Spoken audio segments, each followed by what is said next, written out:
dépend de l'ère à laquelle vous nous suivez. Je suis très content de nous retrouver encore aujourd'hui, de nous retrouver maintenant ce soir. C'est vraiment une très belle opportunité que nous puissions nous retrouver encore dans la présence de Dieu. Ça fait très longtemps, presque 3 semaines, nous n'étions pas ensemble. Et aujourd'hui, le Seigneur le permet que nous puissions encore nous retrouver maintenant et partager sur la parole de Dieu. Je dis vraiment merci à toutes les personnes qui nous suivent. Aujourd'hui, si nous faisons des lives, parfois il y a 5-6 personnes qui nous suivent en direct. Mais après, lorsque nous partons pour regarder, nous trouvons qu'il y a des centaines de personnes qui nous suivent après. En tout cas, nos différentes vidéos ont désormais des centaines de vues et j'en suis fier. Même si c'était une seule personne qui nous suivait, c'est vraiment pour la gloire de Dieu. J'allais être déçu si personne ne nous suivait. Mais aujourd'hui, si on nous suit quand même par quelques centaines de personnes, c'est vraiment la grâce de Dieu. Et je vous bénis, vous tous qui nous suivez. Continuez à partager, commenter pour la gloire de Dieu. Alors aujourd'hui, nous allons partager dans quelques minutes seulement sur un sujet qui est très capital. Un sujet qui est très important, qui est intitulé la justice. Alors pourquoi aujourd'hui nous allons parler de la justice? Parce qu'en fait, la justice est un élément fondamental qui tient Dieu à cœur. La justice, en fait, elle fait partie des 2 piliers fondamentaux qui constituent ou qui soutiennent les trônes de Dieu. Le trône de Dieu est soutenu par 2 éléments fondamentaux, notamment la justice et l'équité. Voilà pourquoi Dieu aime la justice. Notre Dieu, c'est un Dieu de la justice. C'est un Dieu qui aime la justice. Alors nous allons comprendre qu'est-ce qu'il y a dans la justice, pourquoi Dieu est aussi attaché à la justice. Alors, si nous lisons la Bible, prenons le livre d'Ésaïe, Ésaïe le chapitre 28e, le verset 17. Écoutez ce que la Bible dit. La Bible dit ceci. Là, c'est Dieu lui-même qui parle. Et Dieu dit ceci. Je ferai de la droiture une règle. Et je ferai de la justice un niveau. Waouh! C'est merveilleux ça. Dieu dit, je ferai de la droiture une règle. Et je ferai de la justice un niveau.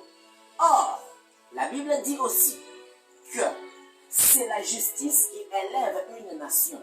Mais Dieu en Ésaïe, il dit, je ferai de la justice un niveau. Ce qui veut dire, la justice devient comme une échelle qui te permet d'atteindre les hauteurs. C'est-à-dire, celui qui marche dans la justice, c'est une personne qui est dans l'ascenseur de l'élévation. Ouais. C'est-à-dire, la justice devient comme un ascenseur qui te permet d'atteindre les niveaux les plus élevés.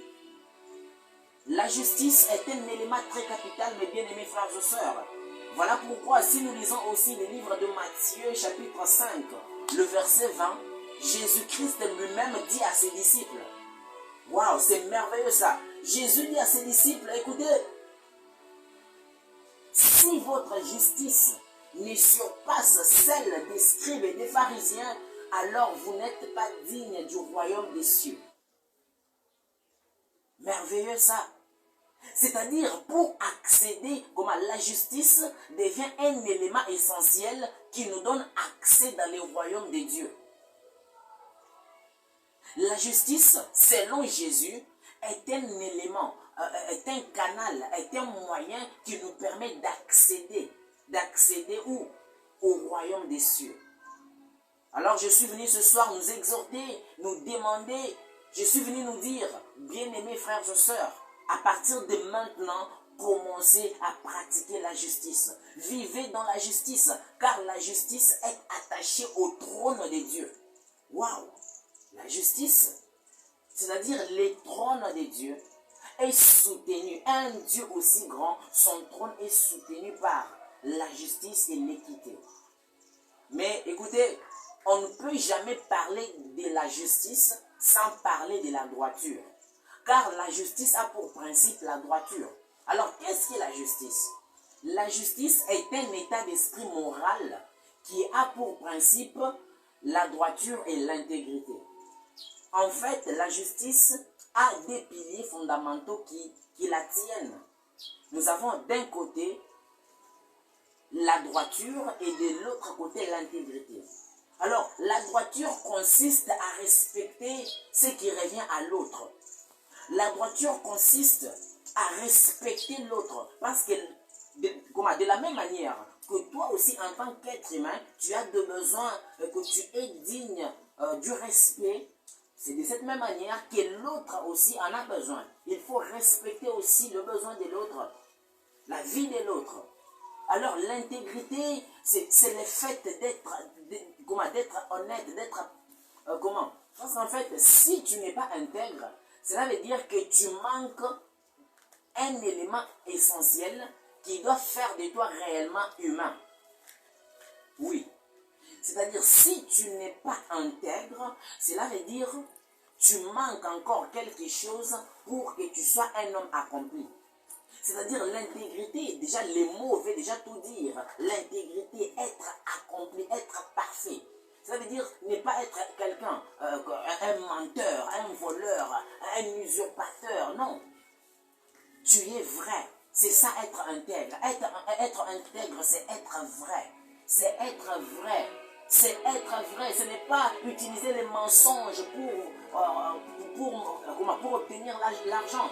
Ce n'est pas mépriser les droits des autres. Et ça, la droiture et l'intégrité font partie des éléments fondamentaux qui constituent ou bien qui soutiennent la justice. Alors la justice, c'est accepter, honorer les droits des autres. La justice, c'est respecter ce qui revient à l'autre. Tu es chef d'entreprise. À la fin du mois, tu obtiens ton salaire. Toi aussi, tu es payé.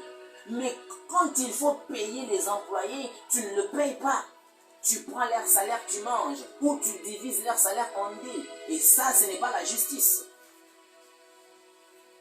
Et si tu ne pratiques pas la justice, le malheur te réclame. Voilà pourquoi dans notre pays, il y a beaucoup d'entreprises publiques qui sont en faillite. Pourquoi? Parce que ces entreprises sont construites sur le larme des autres. Écoutez, il y a trois choses à ne jamais laisser couler dans la vie. Il y a le larme, le sang et la sueur. La justice doit éviter trois choses. Ne pas faire couler le larme des gens, ne pas faire couler le sang d'un innocent, ne pas utiliser vainement la sueur de ton prochain. Ouais, la justice, mes frères et sœurs, doit éviter trois choses. Ne pas faire couler le sang d'un innocent, ne pas faire couler le larme de l'autre à l'autre, mais aussi ne pas utiliser vainement la sueur de ton prochain. Ces trois choses constituent le malheur. Ces trois choses, c'est un malheur pour ta vie. Si tu emploies quelqu'un et tu donnes à quelqu'un un travail, et cette personne travaille, et cette personne a la sueur. Or, Dieu dit à Adam, tu ne mangeras qu'à la sueur de ton front. C'est-à-dire, tu donnes un travail à quelqu'un, il travaille pendant un mois. Tu donnes à quelqu'un un travail dans ta maison, il fait. Mais pour lui donner le salaire, tu commences à lui compliquer. Ou tu lui donnes un salaire, mais ce salaire-là n'est pas à la hauteur du travail qu'il a accompli. Mon frère, ça s'appelle l'injustice. Et ça, c'est une malédiction. Même si tout peut sembler aller bien pour toi, mais sache que dans le fond, comment? Tu es dans un chemin glissant. Écoutez, ne verse jamais le sang d'un innocent.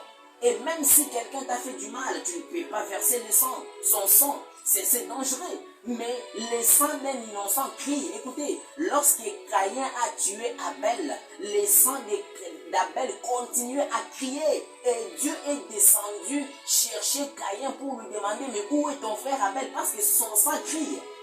Écoutez, si tu as tué un innocent, si Tu as privé à cet enfant-là qui était dans ton ventre les droits à la vie.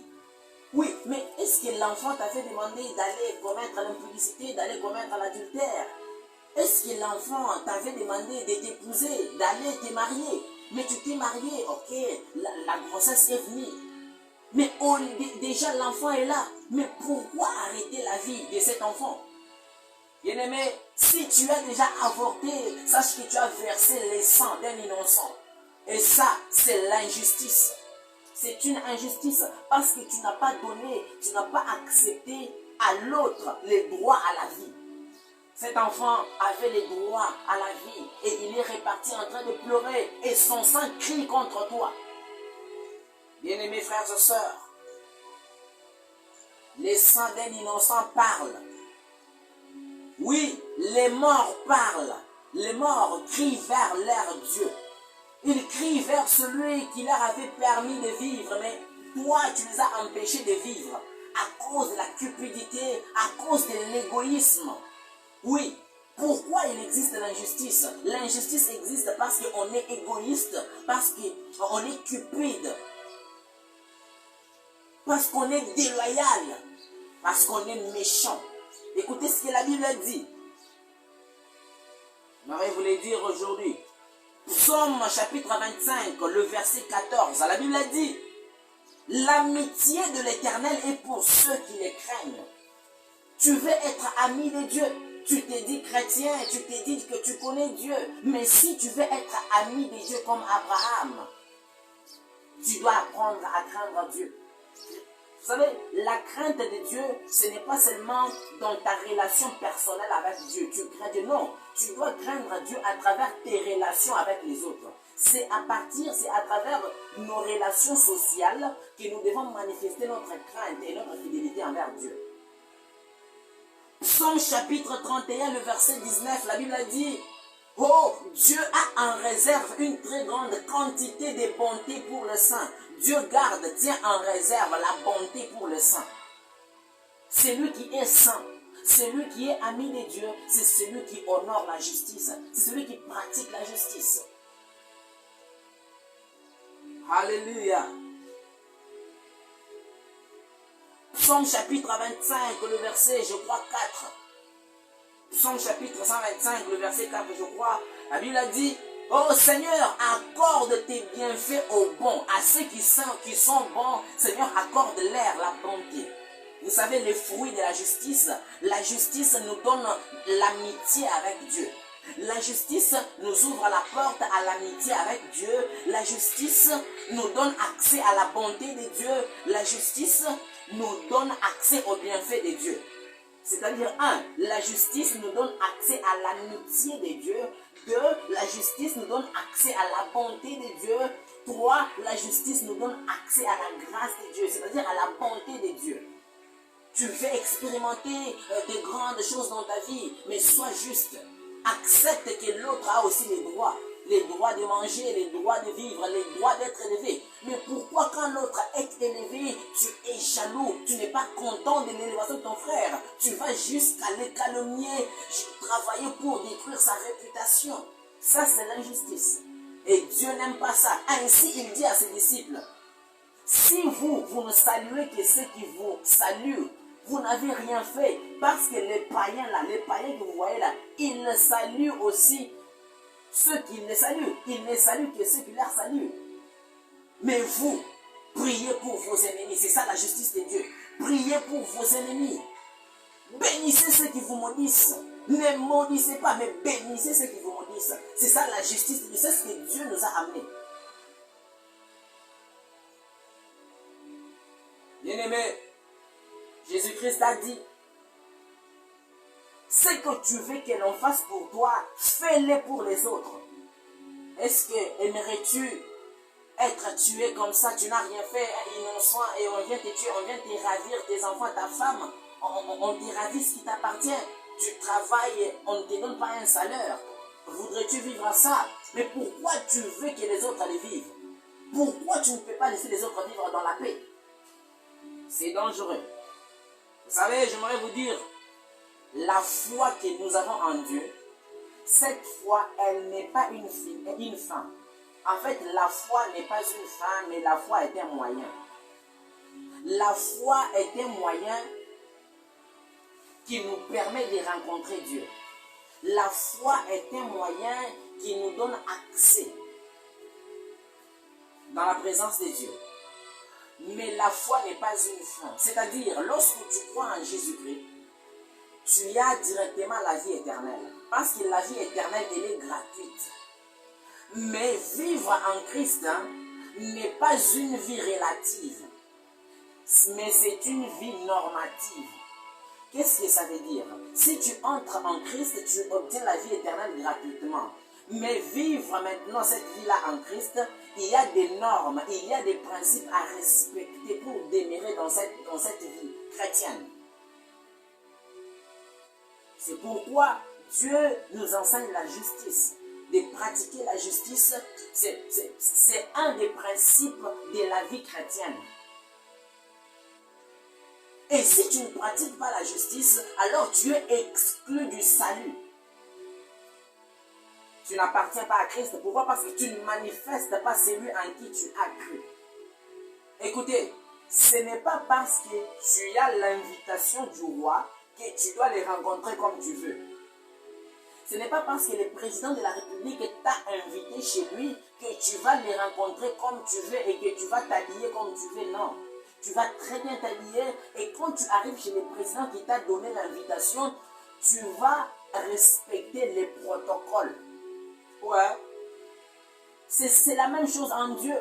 Tu as cru en Jésus-Christ comme Seigneur et Sauveur, mais tu ne vas pas vivre comme tu veux. Tu dois vivre selon les protocoles qui établit ou qui régit la vie en Christ. C'est pourquoi j'ai dit, la foi, ce n'est pas seulement une ferme assurance des choses qu'on espère et une démonstration de celles qu'on ne voit pas, mais la foi, c'est aussi l'ensemble des choses que nous devons abandonner afin d'acquérir de nouvelles choses en Christ pour une nouvelle vie. La foi n'est pas seulement une ferme assurance des choses qu'on espère, une démonstration de celles qu'on ne voit pas, mais la foi c'est aussi l'ensemble des choses que nous devons abandonner afin de laisser Dieu investir en nous de nouvelles choses pour une nouvelle vie en Christ. C'est ça la foi. Alors, j'aimerais continuer pour vous dire, mais qu'est-ce qu'il y a qui produit la justice? La première des choses qui produit la justice, elle apporte la lumière. C'est-à-dire la justice engendre la vérité. Là où il y a la justice, il y a la vérité. C'est-à-dire, c'est comme si vous êtes dans un endroit, dans une maison où il n'y a pas de lumière. Et tout le monde dans les ténèbres fait tout ce qu'il veut. Il fait tout ce qu'il veut. Et quand la lumière arrive, la lumière ne vient pas pour condamner. Non, la vérité ne vient jamais pour condamner, mais la vérité vient juste pour exposer. Oui, la justice, elle engendre la vérité, et quand la vérité arrive, elle ne condamne personne. Mais la vérité, elle vient exposer les œuvres de chacun. Maintenant, c'est nous qui condamnerons ces gens par rapport à ces œuvres, mais selon les principes qui régissent notre vie dans cette maison-là. Exemple, nous sommes en République démocratique du Congo, il y a la loi. Et quand la vérité, la justice est pratiquée, la vérité est révélée et la personne est arrêtée par rapport à un acte qu'elle a commis, que la personne a commise, la personne va être... comment? Ses œuvres seront manifestées par la vérité. Mais la vérité n'a pas condamné la personne. Mais c'est les lois qui régissent notre vie en RDC qui vont condamner la personne. Et la deuxième des choses que la justice produit, la justice engendre le pardon. Oui. C'est-à-dire, lorsque la vérité vient, elle manifeste les œuvres de chacun. Mais maintenant, quand les œuvres de chacun sont manifestées, il faut que chacun soit condamné selon ses œuvres ou justifié selon ses œuvres. Mais quand la personne est condamnée parce que la vérité s'est manifestée, alors la justice engendre aussi le pardon. Oui, c'est pourquoi Jésus-Christ nous demande, pardonnez-vous les uns les autres. Et même quand Jésus nous enseigne comment prier, il nous dit, vous direz, pardonne-nous nos offenses comme nous pardonnons aussi à ceux qui nous ont offensés. Cela veut dire, dans la justice, il y a aussi le pardon. Et où il y a le pardon, il y a la réconciliation. C'est-à-dire la justice, après avoir engendré la vérité qui doit nous amener au pardon, et le pardon aussi doit engendrer la paix. C'est-à-dire, la justice, c'est un élément qui apporte l'équilibre dans la société. Ainsi, il y aura le pardon. Et là où il y a le pardon, il y a la réconciliation. C'est-à-dire, la justice va aussi engendrer la réconciliation. Et quand il y a la réconciliation, il y a la sécurité. Et là où il y a la sécurité, il y a la sérénité. Et là où il y a la sérénité, il y a le travail. Cela veut dire que tout le monde va aller travailler parce que je n'ai plus peur que l'autre va me venger. Parce qu'il m'a déjà pardonné, parce que je l'ai déjà pardonné, alors il y a la paix, il y a la réconciliation. Ainsi, tout le monde va aller en sécurité à ses occupations. Et tout le monde va donner le meilleur de lui-même dans son travail parce qu'il est en sécurité. Ainsi, où il y a le travail, il y a la satisfaction. Oui, parce que tu auras tout donné dans ton travail à cause de la paix qui règne dans les milieux, à cause de la réconciliation qu'il y a. Ainsi, ton travail va t'apporter la satisfaction, ça veut dire la joie. C'est pourquoi nous, dans notre pays, la République démocratique du Congo, nous avons dit notre devise, c'est justice, paix et travail. C'est-à-dire là où il y a la justice, il y a la paix, où il y a la paix, il y a le travail. Alors, maintenant, la personne qui est juste, la personne qui pratique la justice doit manifester la bonté, la compassion, la grâce, le partage et l'amour. La bonté, la compassion, la grâce et l'amour, ce sont les fruits que doit manifester une personne juste. Alors ce soir, je suis venu nous exhorter pour nous dire, mon frère, ma soeur, là où tu es, commence à vivre dans la paix. Commence à vivre dans la justice. Pratique la justice et tu réjouiras le cœur de Dieu. Tu vas gagner le cœur de Dieu. Et dans la société comme ça, tu seras élégant. Ta vie sera tellement belle. Non parce que tu es beau physiquement, mais parce que tu as des valeurs. Les valeurs qui rendent ta vie belle. Et qui permet aux autres de vivre bien par toi. Tu seras comme un trésor au milieu des gens. Écoutez, si tu es utile dans la société, les gens vont te protéger. Ouais. Certainement, il y aura ceux qui vont te haïr, mais la majorité vont t'aimer et vont te protéger. Dieu dit à Jérémie, Jérémie, si tu ne sais pas séparer ce qui est précieux de ce qui est méprisable, alors je vais te rejeter. Bien-aimé, tout nous est permis, mais tout n'est pas utile. Alors apprends à choisir ce qui est bon, ce qui est précieux et rejette ce qui est méprisable, la haine, l'égoïsme.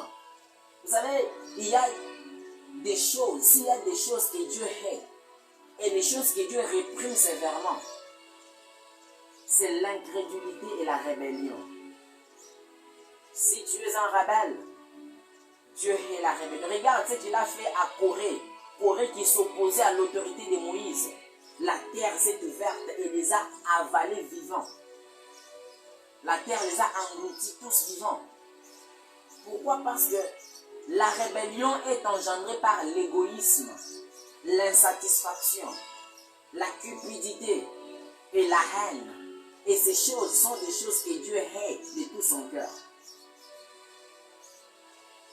Pourquoi il y a le meurtre? Il y a le meurtre lorsqu'on est insatisfait. Tu as ce que tu as, mais pourquoi tu ne te contentes pas de cela? Et travailler pour obtenir ce que tu n'as pas. Mais tu dois haïr les autres. Tu dois priver aux autres la paix. Tu dois arracher aux autres ce qui leur appartient. Non, Dieu va t'écraser. Et pour finir, lisons dans le livre de Michée, chapitre 6, le verset 8.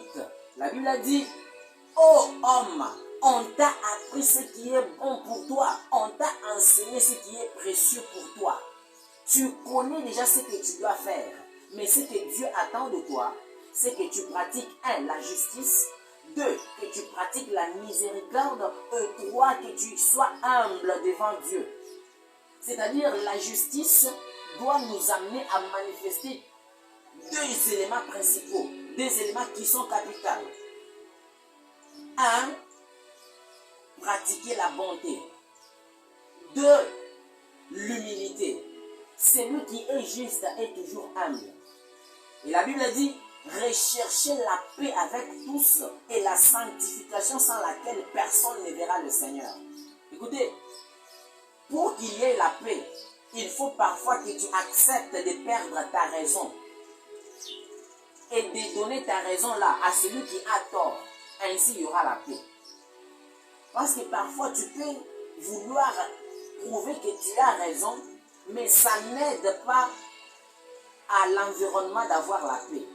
Et si il faut répandre la paix, et la Bible a dit ceci, heureux celui qui répand la paix. Et au nom de la paix, tu peux accepter de perdre la raison. Tu dis, pardonne-moi, j'ai tort. Alors qu'en réalité, même Jésus avait raison. Et la Bible a dit, devant ceux qui les maltraitaient, devant ceux qui les persécutaient, Jésus n'a point ouvert la bouche. Et quand tu es juste, Dieu va te justifier. Et quand tu gardes le silence au nom de la paix pour qu'il y ait la justice, Dieu va te justifier. Et pour finir, Dieu nous a accordé sa justice. Dieu nous a... Vous savez, le diable a péché et le diable a été condamné définitivement. Il n'y a aucune voie pour que le diable fasse recours à Dieu afin qu'il soit rétabli où il était. Le diable est condamné définitivement parce qu'il a péché contre Dieu. Et quand le diable a péché contre Dieu, Dieu l'a chassé et il l'a renvoyé sur terre. Et quand le diable est arrivé sur la terre, il a voulu se venger contre Dieu. Qu'est-ce qu'il a voulu faire? Il a voulu amener toute l'humanité à commettre le même péché que lui avait commis, afin que Dieu puisse nous rejeter tous et nous condamner tous. Maintenant, quand certainement le diable a réussi, Adam et Ève ont désobéi à Dieu, ils ont voulu devenir comme Dieu. Parce que le diable leur a dit, si vous mangez de ces fruits-là, vous deviendrez comme Dieu. Or, le diable, quand il était au ciel, il a voulu prendre la place de Dieu. Et nous, humains, nous avons péché aussi. Nous avons commis le même péché que le diable. Mais écoutez ce que Dieu fait. Au lieu de nous condamner, Dieu va pratiquer quelque chose qui est incroyable. Dieu, dans sa justice, il va nous envoyer Jésus pour nous racheter, nous, et laisser le diable dans la condamnation. Dieu a accepté de prendre le sang d'un innocent, Jésus, crucifié à la croix, pour nous racheter, nous, pour nous réconcilier avec lui-même et laisser le diable dans la condamnation. Si le diable nous hait sévèrement aujourd'hui, c'est parce qu'il a subi l'injustice de Dieu. Oui, le diable a subi l'injustice de Dieu. Et nous, vous savez comment nous appelons cette injustice-là? Nous appelons cela la grâce. Oui, le diable, il hait sévèrement le chrétien. C'est pourquoi le diable, vous voyez, il boit le sang humain. On peut même écraser quelqu'un physiquement comme ça. On peut pilonner quelqu'un comme ça vivant. Pourquoi? Parce que le diable, il hait l'homme. Parce qu'il a subi l'injustice de Dieu. Et l'injustice de Dieu pour nous, c'est la grâce de Dieu. Parce qu'il nous a rachetés, il nous a réconciliés avec lui-même par le sang d'un innocent Jésus. Et bien aimé, et parce que nous sommes sauvés par lui, nous devons aussi pratiquer la justice de Dieu. Vivons dans l'amour, vivons dans la justice, pratiquons la justice. C'est comme ça que nous amenons la lumière dans le monde. Le monde est envahi par le mal, le monde est envahi par le diable. Et si nous voulons amener la lumière, nous voulons apporter la lumière dans le monde, nous devons pratiquer la justice. Pourquoi? Parce que la justice, elle devient comme la lumière dans les ténèbres. Vous savez, la Bible a dit, parce que les hommes n'ont pas aimé la lumière, ils ont haï Jésus. Parce que Jésus était la lumière du monde et les hommes ont préféré les ténèbres à la lumière parce que leurs œuvres étaient mauvaises. Mais nous devons pratiquer la justice afin que la justice soit comme la lumière qui doit exposer les ténèbres, afin que Christ soit manifesté. Mais nous devons extérioriser Jésus par notre justice. Que Dieu vous bénisse. Je suis très content d'avoir partagé ces moments merveilleux avec vous. Et si tu as commis un péché, tu as manipulé quelqu'un, il a eu la sueur, mais tu ne lui as pas donné son salaire, tu as versé le sang d'un innocent, tu as avorté, si tu as fait couler à quelqu'un le larme de la douleur, tu peux juste demander pardon à Dieu. Tu vas seulement lui dire, Seigneur, pardonne-moi. La Bible dit, notre Dieu, c'est un Dieu qui ne se lasse pas à pardonner. Si Dieu nous demande à nous pardonner les uns les autres, il ne peut pas aussi refuser de nous pardonner. Alors tu dois entrer dans ta chambre, là où tu es, dire à Dieu, Seigneur, pardonne-moi, j'ai tué quelqu'un, j'ai commis un meurtre. Haïr déjà quelqu'un dans ton cœur est un meurtre. Alors le meurtre, c'est pas seulement tuer comme ça physiquement, c'est haïr quelqu'un, c'est penser à la mort de quelqu'un. Alors demande pardon à Dieu au nom de Jésus, il va te pardonner. Prie, il va certainement te pardonner et je sais de quoi je parle. Nous tous, nous avons eu à commettre des choses horribles, mais Dieu nous a pardonné. Aujourd'hui, nous parlons de lui. Il nous a réconciliés avec lui. Nous qui étions ses ennemis, nous sommes devenus ses amis et nous annonçons aujourd'hui sa parole à travers le monde. Alors, merci beaucoup à vous tous qui nous suivez. Allez-y sur YouTube, écrivez Jusil Junior Loum officiel. Allez-y aussi sur TikTok, @Jusil Junior Loum. Allez-y sur Instagram, écrivez @Junior Jusil. Adresse email www.jusiljuniorloum@gmail.com. Si vous avez une notification, écrivez-nous sur Facebook, Jusil Junior Loum. Un commentaire, une remarque, nous sommes disposés à vous écouter. Merci à vous tous qui nous suivez de partout le monde. Vos messages nous encouragent beaucoup. Je suis très content qu'il y a des centaines de vues à travers nos vidéos. Je suis très content qu'aujourd'hui, il y a quelques centaines de personnes qui nous suivent. Même après, s'ils ne nous suivent pas en direct, il y a au moins une centaine de personnes qui nous suivent. Je suis très content que Dieu vous bénisse. Copiez les liens, partagez, publiez, commentez, afin que cette bonne nouvelle du royaume des cieux arrive partout dans le monde, afin que Dieu puisse l'utiliser comme un témoignage. Que Dieu vous bénisse. Merci beaucoup et à très bientôt.